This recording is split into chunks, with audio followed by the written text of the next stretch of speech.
자, 최근 국토교통부 장관으로 내정되어 있는 변창흠이가 부동산이 폭등하고 우리나라 아파트와 집값이 불안정한 이유는 이명박 박근혜를 비롯한 전 정부 때문이다라는 드립을 쳐서 논란이 되고 있습니다.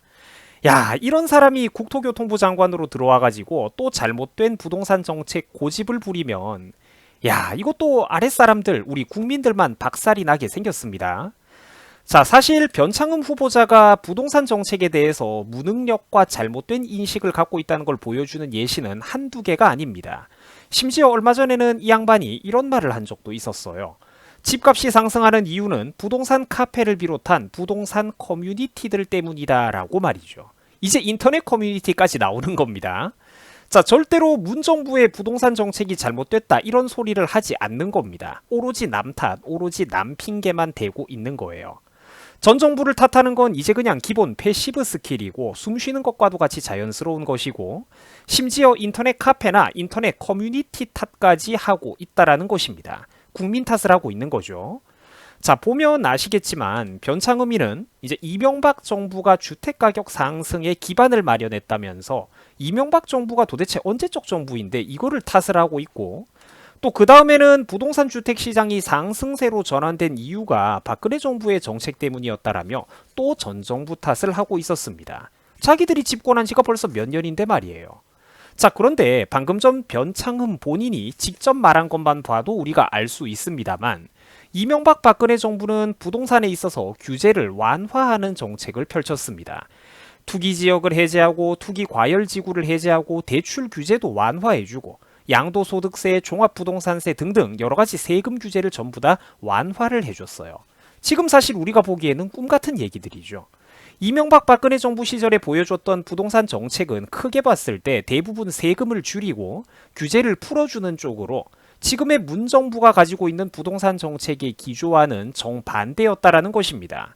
자, 이런 자료를 보면 한눈에 팩트가 여러분들 들어오실 텐데 인터넷에 역대 정권별 부동산 검색만 해보셔도 이제 각 정부별의 전반적인 정책 기조가 쏟아져 나옵니다. 노무현이나 문정부 같은 경우에는 규제를 강화하는 쪽이었고 반대로 이명박이라든지 박근혜 정부 시절에는 국민들이 부동산 거래를 할 때 부담이 좀 적도록 세금을 깎아주고 규제를 완화하는 쪽이었죠. 자, 그리고 이게 바로 그 결과입니다. 성적표예요. 이상하게도 집값을 잡아보겠다라고 난리를 쳤던 정부에서는 서울 집값이 역대급으로 상승을 하고 있는 반면에 오히려 각종 규제를 풀어주고 시장에 맡기려고 했던 지난 정부들 시절에는 집값이 안정화되고 있는 모습을 보여주고 있다는 겁니다. 자, 그리고 이 도표도 솔직히 말해가지고 이미 구식 자료인데 2020년 연말 현 시점에서는 문정부 들어가지고 부동산이 상승하고 있는 정도가 이미 역대급이었던 노무현 정부 시절을 사실상 뛰어넘고 있다고 보는 게 타당하겠죠. 엄청나다라는 것입니다. 누구 정부 때 부동산이 더 많이 올랐는지는 눈만 있으면 이 팩트가 보일 거예요.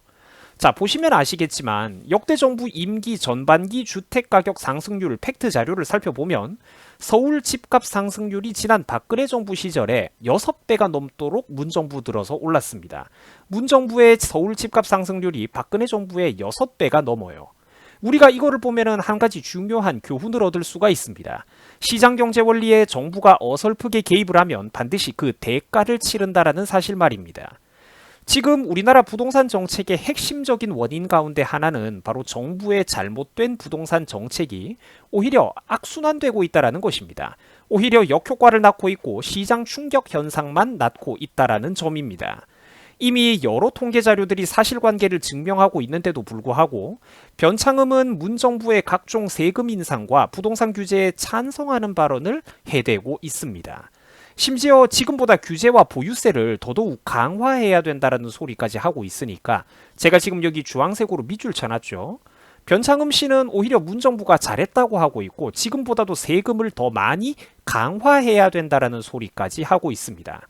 자, 이런 정책을 이 사람이 국토교통부 장관 들어와가지고 또 실제로 고집을 부려댄다면 대한민국이 어떻게 될까요? 그렇죠. 불을 보듯 결과가 뻔할 것이라는 겁니다.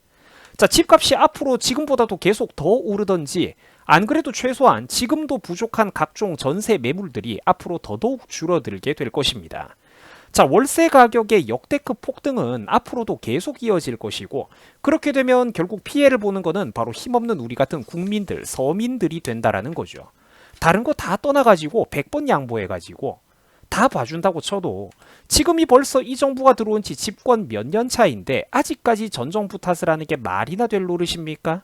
서울 부동산은 이 정권에 들어와가지고 그렇게 폭등한 것이 팩트 아닙니까? 그죠?